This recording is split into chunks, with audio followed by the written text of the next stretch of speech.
Bueno, y Sofi me pidió que hoy hablara un poquito hola gringa, que hablara del sacramento del orden sagrado.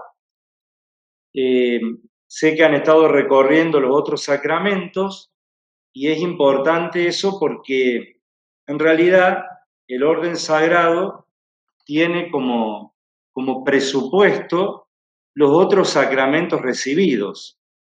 Ustedes saben que los primeros tres se llaman de sacramentos de iniciación, ¿se acuerdan?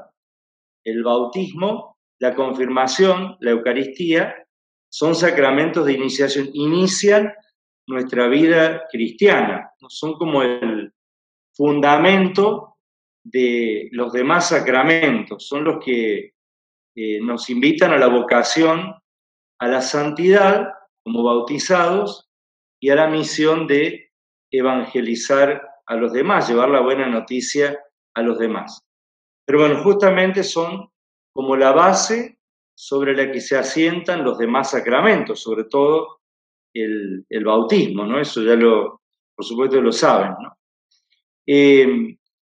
Hay una cosa muy bonita, bueno, está el sacramento de los de curación, que son los de la reconciliación y la unción, y ya los estuvieron viendo, la confesión y la unción de los enfermos.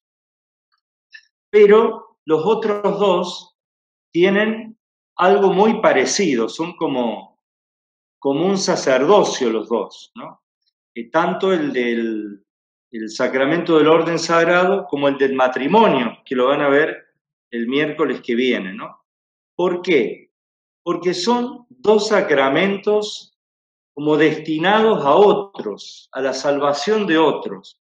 Parece raro escuchar eso del sacramento del matrimonio, porque uno piensa,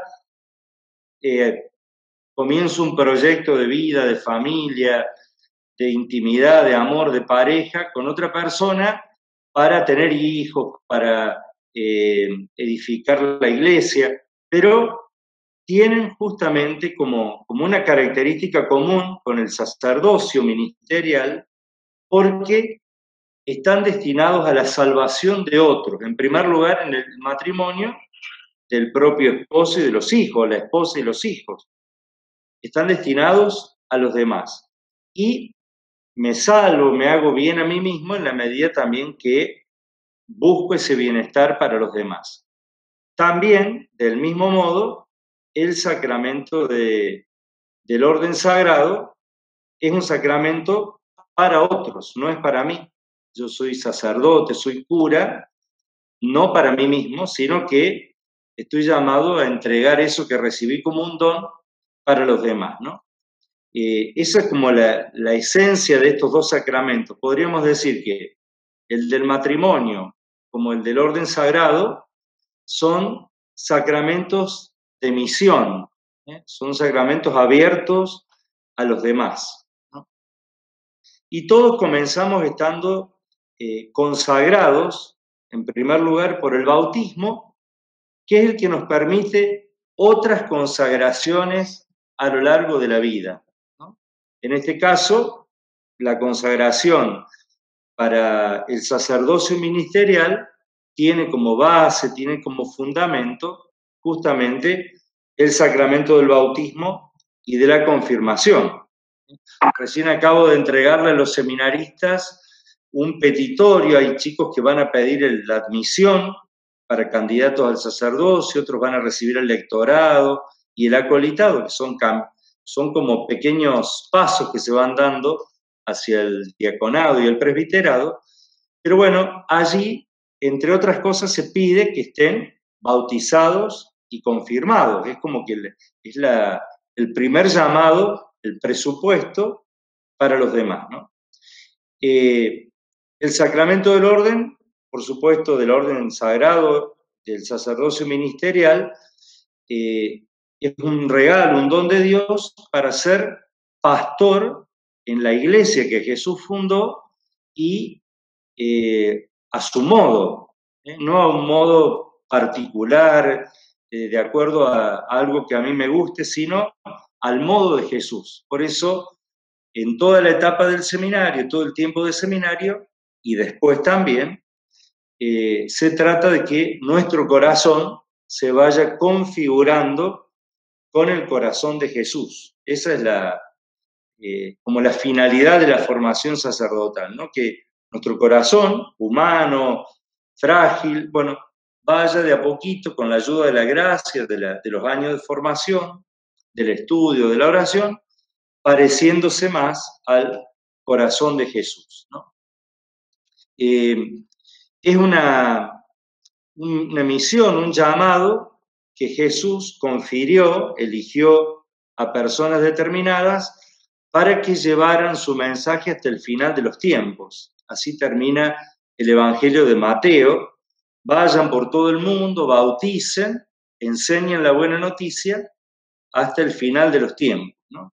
Hasta el final. Y este sacramento del orden tiene como 3 grados.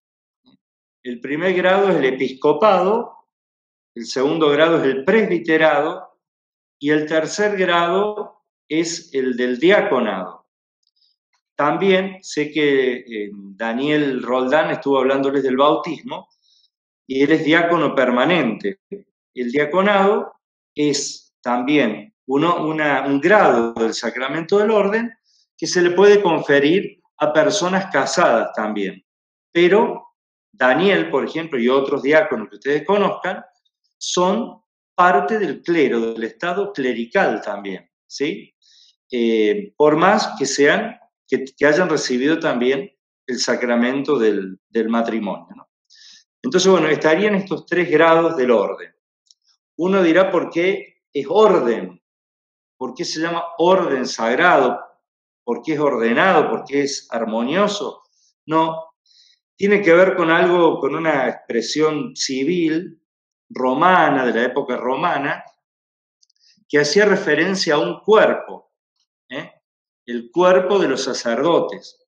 Pero por eso también se puede aplicar o se podría aplicar a otros cuerpos, ¿no? El cuerpo de los esposos, el cuerpo así global, ¿no? El cuerpo de los bautizados, el cuerpo de los catequistas, como un grupo que tiene una finalidad, una identidad determinada, ¿no? Hace referencia como a un grupo. Pero también hace referencia el orden y la ordenación a un rito, que es el rito de la ordenación, un rito por el cual el obispo, que es el que confiere este sacramento, puede ser un cardenal, puede ser el papa en su calidad de obispo. El papa no es más que el obispo de Roma. Un cardenal, por ejemplo el cardenal Poli, que es el cardenal en Buenos Aires, el primado de la Argentina, también es obispo. Entonces cuando ordenan a un sacerdote, a un diácono, lo hacen en calidad de obispo. Lo otro es como, diríamos, un título, un lugar que uno ocupa determinado en la iglesia. Bueno, por eso la ordenación tiene que ver también con un rito por el cual el obispo, en nombre de la iglesia, nos confiere a los sacerdotes, a quien es ordenado sacerdote, un poder sagrado, no un poder personal, es un poder de Cristo, el poder para hacerlo presente a Cristo en cada sacramento, en la iglesia, en su palabra, en una bendición, que es otorgado a través de la iglesia. No es algo que me doy a mí mismo, sino que me lo confiere un obispo a través o por mandato de la iglesia, ¿no? Y la iglesia que formamos todos los bautizados, ¿no? Bueno, por eso es un poder dado, regalado, que me lo da Cristo para hacerlo presente a Él en su iglesia. Y tiene como dos grandes signos el rito de ordenación, el momento central. Hay muchas cosas, se cantan las letanías, las mujeres lloran cuando se postra el sacerdote en el piso, los hombres también, ¿no? Y uno que está ahí tirado en el piso ni hablar, ¿no? Pero pareciera que hay el momento así, porque uno se postra, se tira así panza abajo, pero es un momento donde uno invoca a los santos, Después de eso viene el momento central en donde el obispo impone las manos, como hacían los apóstoles en su tiempo, y hace una oración que se llama oración consecratoria u oración de consagración. Bueno, con esos dos signos, allí es ordenado una persona, un muchacho, diácono o presbítero, ¿sí? Y también cuando alguien lo consagran obispo, también están estos ritos, ¿no? De imposición de manos y la oración. Es como que hay signo y palabra. Las dos cosas van unidas y son importantes en el sacramento del orden y en cualquier otro sacramento. Vieron que en la Eucaristía está presente allí el pan y el vino como un signo visible y el sacerdote que pronuncia las palabras de Jesús. Esto es mi cuerpo, esta es mi sangre. En el matrimonio, en el sacramento del matrimonio, el signo son dos que se aman, dos novios que se aman, esos son el signo, y la palabra son las que pronuncian ellos mismos, ¿no? Yo te acepto como esposa, yo te acepto como esposo para toda la vida, ¿no? Esa es también, en cada sacramento van a ver que hay signo y palabra. ¿Se acuerdan del bautismo? El signo es el agua y la palabra, fulanito de tal, yo te bautizo en el nombre del Padre y del Hijo y del Espíritu Santo. Bueno, esos son los signos del sacramento del orden sagrado, la imposición de manos y la oración consecratoria. Pero todo el sacerdocio ministerial tiene como una historia en la antigua alianza, ¿sí? Allí, si ustedes recuerdan, había una tribu, una de las 12 tribus del pueblo de Israel, cuando se configura el pueblo de Israel como tal, que Dios destina para el culto, para el servicio litúrgico, que se llamaba la tribu de Leví. Por ejemplo, Aarón era de esa tribu de Leví, por ejemplo. Y estaban encargados del culto, de los ritos. Era como una tribu, los descendientes de esa tribu eran todos descendientes de, como que tenían un linaje sacerdotal, ¿no? En realidad, todo el pueblo de Israel tiene como un linaje sacerdotal, es una nación santa, así dice la Lumen Gentium, ¿no? Todo el pueblo de Dios está llamado a esa santidad, es una nación santa. Bueno, eso viene de la antigua alianza, ¿no?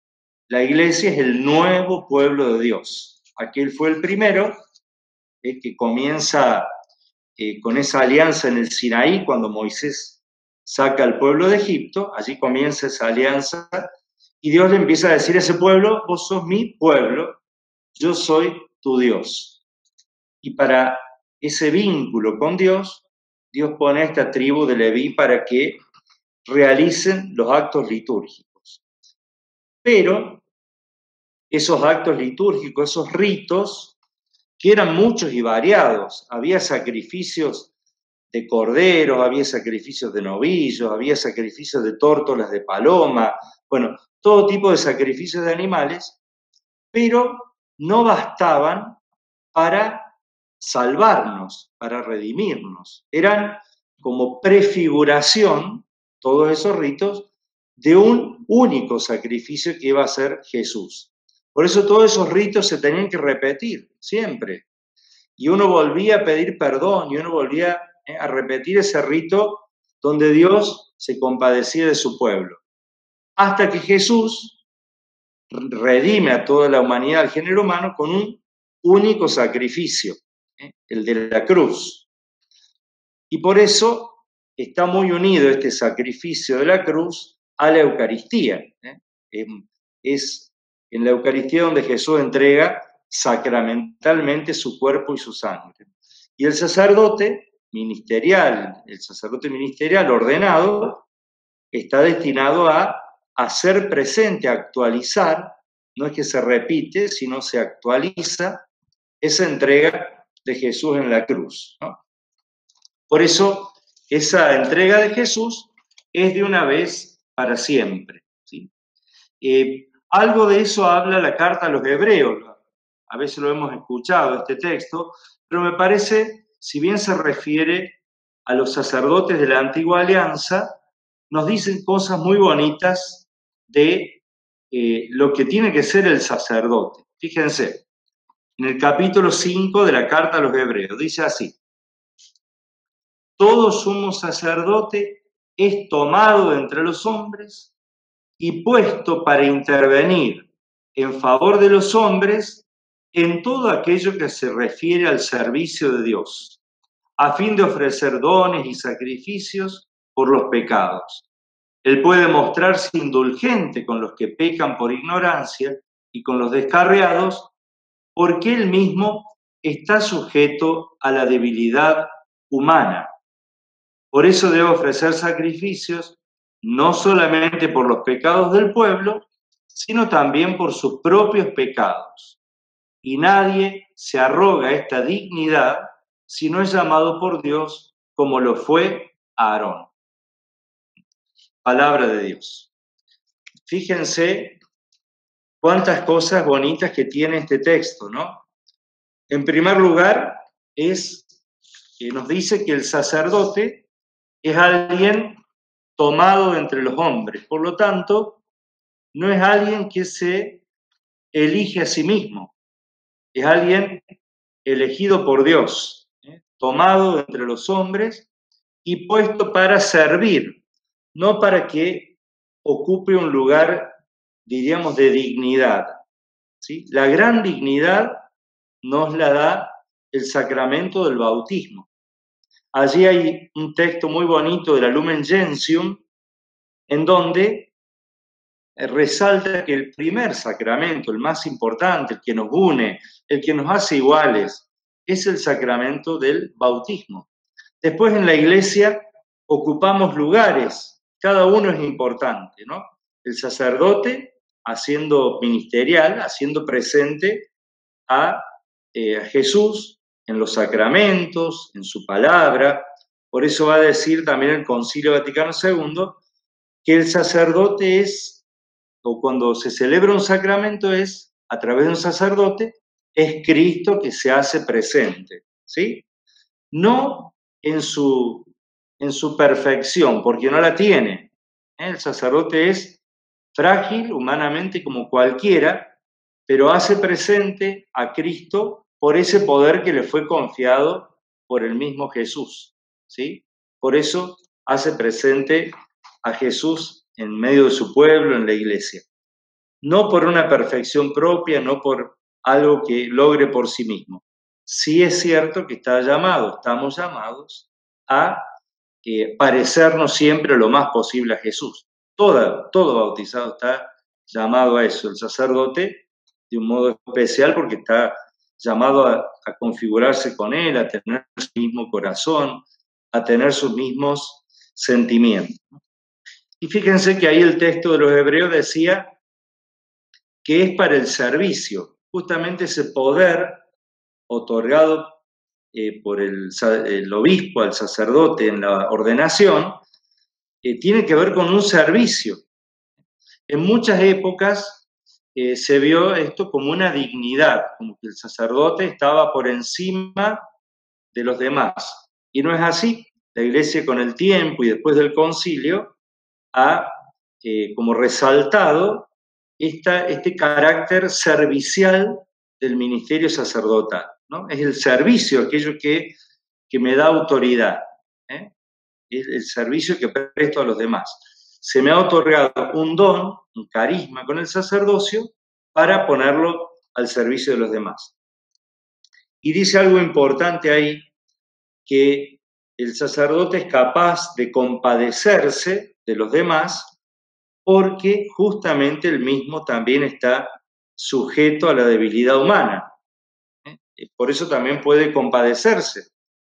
Un ángel no podría entendernos, por ejemplo. Si el sacerdote fuera un ángel, no entendería que a veces nos duele una muela, no entendería que a veces el dolor de muela nos causa mal humor y tratamos mal a otro que está al lado, no entendería eso. o no entendería que estoy triste porque una persona que quiero mucho falleció o está enferma, no me entendería eso, ¿no? No comprendería que me equivoqué, que cometí un pecado, no lo comprendería un ángel. Sí lo comprende un sacerdote, porque, decía la carta a los hebreos, él mismo está sujeto a esa debilidad humana que todos tenemos. Y por eso puede compadecerse y por eso en nombre de Dios también dar los sacramentos, conferir el perdón de los pecados, dar la unción de los enfermos. Y en ese sentido, nosotros también necesitamos de otro cura. Nadie puede absolverse a sí mismo. Necesito de otro que me absuelva, de otro que me perdone, de otro que me consagre, ¿sí? A tal punto es para otros que yo no me puedo dar algo a mí mismo. Me lo tiene que dar otro. Bueno, el sacramento del orden es un regalo inmerecido, es algo que no lo merecemos, es un regalo de Dios, no es algo que ni que yo elija, es un llamado, y un llamado que estoy invitado a discernir. En otras épocas parecía que el sacerdocio, disculpen la expresión, era como un paquete que venía con muchas cosas adentro. Era un paquete, si estoy llamado a ser cura, y ahí tenía la oración, la piedad, el servicio, el celibato, todo ahí en el mismo paquete, ¿no? Hoy en día no se concibe así esta vocación y este llamado. Ya de algún modo lo decía el Concilio Vaticano II, pero ahora ha tomado más fuerza, o el Catecismo. El Catecismo dice que un sacerdote ministerial o para el servicio ministerial es elegido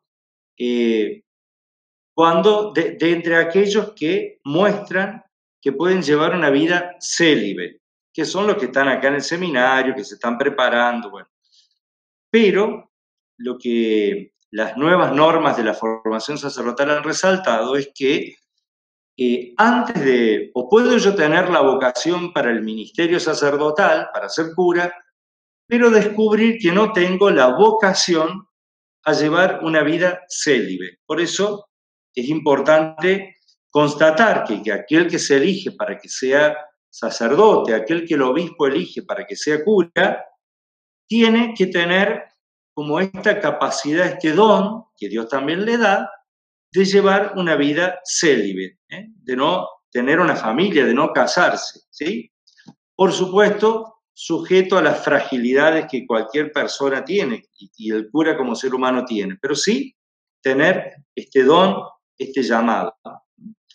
Un muchacho que viene y dice, yo tengo vocación para ser cura, pero no voy a poder estar solo, yo necesito formar una familia. Bueno, esa persona no es considerada apta, idónea, es la palabra, para el ministerio sacerdotal. ¿Se entendió eso? Una cosita que me había olvidado es que todos los bautizados tenemos lo que se llama un sacerdocio común de los fieles. Todos tenemos, por el bautismo, podemos ejercer esta potestad de enseñar, por eso hay catequistas entre muchos de ustedes, de celebrar la fe, tenemos el sacerdocio también común porque celebramos, cuando vamos a misa, no es que voy a escuchar la misa, voy a celebrar. El cura, el sacerdote, preside la misa, pero la celebramos todos, ¿no? Y tengo esta capacidad de la realeza de ser hijo de Dios, ¿no? Por eso todos participamos y están relacionados el sacerdocio común de los fieles, de todos los fieles, los bautizados, con el sacerdocio ministerial. Es más, el ministerial, el que yo tengo, que he recibido, está al servicio del sacerdocio de ustedes, del sacerdocio de los fieles, ¿sí? Se ordenan mutuamente, se ayudan, se prestan servicio mutuo, pero de un modo especial, el ministerial está al servicio del sacerdocio común de los fieles, ¿sí? Lo que me falta es que en la Iglesia Latina se pide que quien sea ordenado sacerdote sea célibe. En la Iglesia Oriental se permite que alguien que ya está casado pueda ser ordenado sacerdote, así como los diáconos nuestros. Bueno, en la Iglesia Oriental, en la Iglesia Ortodoxa, se permite que alguien que ya es casado se ordene. No si ya está ordenado que se case, ¿no? Pero sí puede, no así el obispo en la Iglesia Oriental Ortodoxa, el obispo sí tiene que ser alguien célibe. A veces todos sabemos que ha habido situaciones duras, dolorosas de un sacerdote que deja su ministerio. Ese sacerdote sigue siendo sacerdote para siempre. Así se canta en la misa de ordenación. Tú eres sacerdote para siempre del rito, según el rito de Melquisedec. Sí, la Iglesia puede otorgar la dispensa del celibato. ¿Qué quiere decir eso? A alguien que dejó el ministerio le dispensa la vivencia de ese celibato y puede llegar a casarse, ¿sí? Pero será sacerdote, su ordenación será para siempre, porque es como el bautismo y la confirmación, que imprimen un carácter, ¿sí? Así se llama. Son para siempre. Bueno, era un poquito eso. Quería terminar, si me permiten, con una canción. ¿Tienen ganas? Bueno, va a ser con armónica y todo. Hoy le introduje el tema de la armónica. ¿Se escucha bien?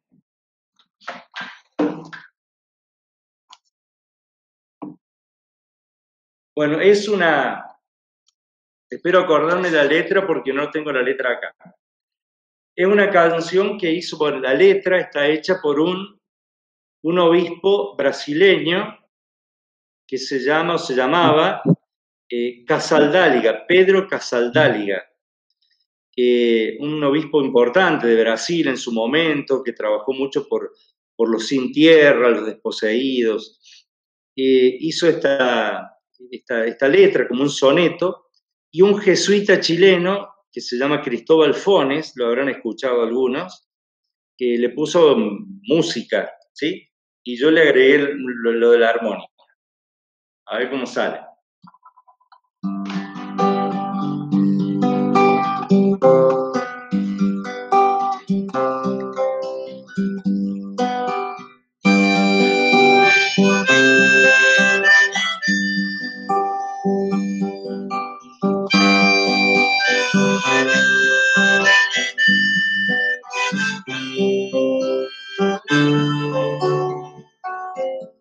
Será una lucha armada, compañero. Será toda la vida esta batalla, que el cráter de la carne solo calla. Cuando la muerte acalle sus braseros, sin lumbre en el hogar y el sueño mudo, sin hijos las rodillas y la boca, a veces sentiréis que el hielo os toca. La soledad os besará a menudo. No es que dejéis el corazón sin bodas, habréis de amarlo todo, todos, todas. Discípulos de aquel que amó primero, perdida por el reino y confirmada. Será una paz tan libre como armada. Será el amor amado a cuerpo entero.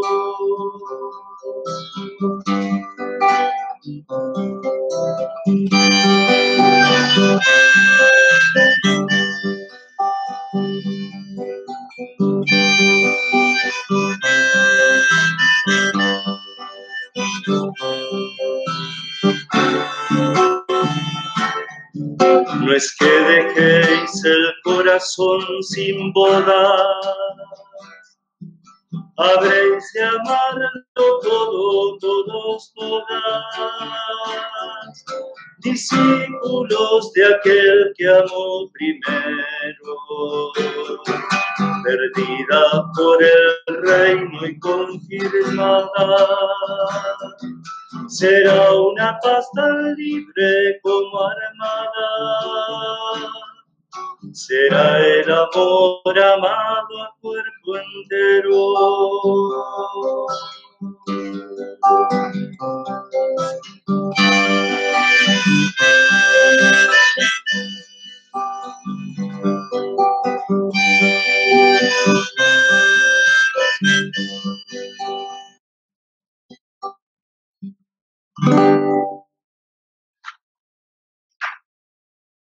Bueno, gracias.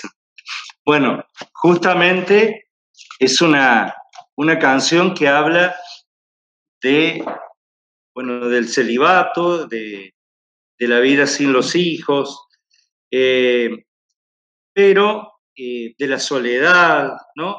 Y habla de nuestra humanidad también, ¿no? Dice ahí el cráter de la carne que solo calla la muerte, ¿no? Justamente habla de esta humanidad de la carta a los hebreos, ¿no? Que el sacerdote está sujeto también a esa debilidad humana y puede compadecerse, ¿no?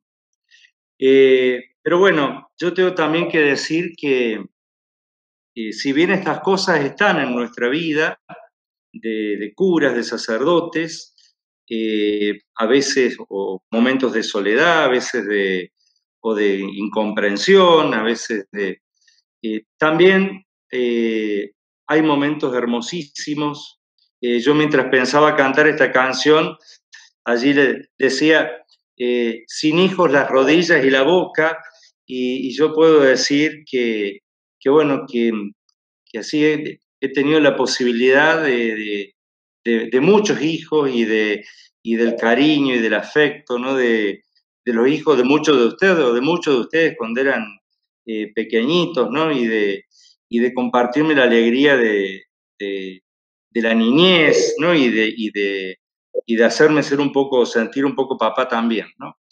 Así que también el tema de la familia, de las familias, de los hijos de las familias, los ahijados, bueno, todas esas cosas han hecho bueno, mi vida sea hermosa, ¿no? Mi vida como cura es hermosa, estoy feliz de ser cura. Si tuviera que elegir de nuevo o descubrir, más que elegir, descubrir qué es lo que Dios me pide, y ojalá que pudiera descubrir que Dios me quería y me quiere para esto, ¿no? Una anécdota simplemente, ¿no? Me conocen todos, yo siempre lo cuento, de que hay cosas que no son casualidad o en mi vida no ha sido casualidad. Siempre digo, mis papás se casaron grandes de edad, se casaron podrían no haberse casado, papá 47, mamá 41 años. Y se casaron un 19 de septiembre, que fue la fecha que el obispo un día viene y nos dice, los voy a ordenar de cura el 19 de septiembre, ¿no? Una casualidad, una coincidencia, ¿no? Por la edad podrían no haber tenido hijos mis papás, se la jugaron y bueno, aquí estoy también. Por eso digo, son cosas bonitas. Y terminé viviendo los últimos días, bueno, terminó viviendo los últimos días de vida el cura que los casó a mis padres y me bautizó a mí, terminé viviendo con él y el padre Pablo hasta que el padre Juan Macio murió. Son cosas lindas también que tienen que ver con la historia de Dios en uno y que Dios no hace en vano y que va tejiendo misteriosamente, ¿no? Así que bueno, yo agradecido de lo que soy, agradecido también al movimiento por tanto que me ha dado, porque me ha ayudado muchísimo también a hacer esto que soy, ¿sí? A ser cura. Estoy feliz donde he estado, siempre donde me ha mandado Dios, y ahora estoy muy feliz acá, Me costó irme de acá en su momento a Montemaíz, me costó venirme de Montemaíz para acá, pero no tanto como irme de acá, porque sabía que acá seguía habiendo y estando mucha gente a la que quiero y a la que amo y con la que quería estar, ¿no? Y este lugar también, el lugar donde más tiempo he vivido en mi vida, más que en mi casa de Ucacha, es acá el seminario, ¿no? Ya llevo cerca de 20 años viviendo acá. Así que bueno, feliz, agradecido y como después dejo para que hagan preguntas si quieren, ¿no? Pero no dejen de rezar por las vocaciones, de preguntarse a uno mismo también, aquel que no tiene ya su proyecto de vida armado, de pensar o ayudar a otros a que se cuestione si no está llamado por Dios al sacerdocio, a hacerlo en un clima de oración, a preguntarle a Dios qué quieres de mí, qué quieres de mi vida, para mi vida. También animarse a ver en otros signos de vocación, ¿no? Y decirle, mirá, tal vez Dios te quiera para ser cura, ¿no? Bueno, ojalá que podamos, bueno, cada uno estar feliz en su vocación, en el llamado que Dios le ha hecho, que podamos sentirnos así, ¿no? Feliz donde cada uno está, con el servicio, con la vocación, que está prestando su servicio, que le está respondiendo a Dios y a su llamado. Bueno, dejo para que hagan preguntas si quieren. Hola, Maxi.